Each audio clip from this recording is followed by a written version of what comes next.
Morning.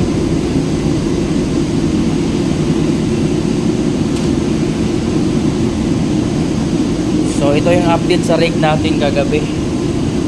Ito lang nakabit natin kasi mainit.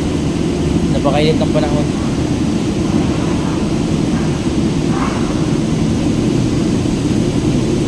Dito banda yung welding machine.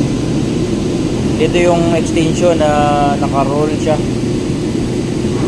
So ikutin na lang natin, hugutin pa labas. So hindi tayo mahirapan. Dito banda yung welding rod, grinder. Naglagay tayo ng ano, ito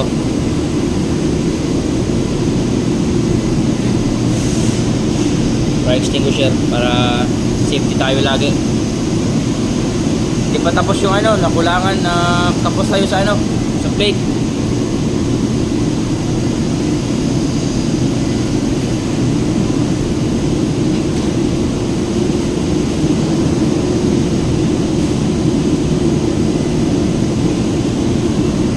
Kailangan may baon tayo lagi para di tayo masita ng safety.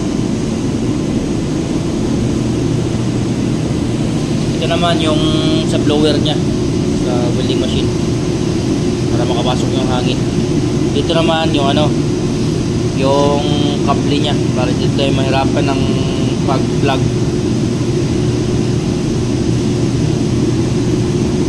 Dito na nilalabas yung ano, yung kable nya.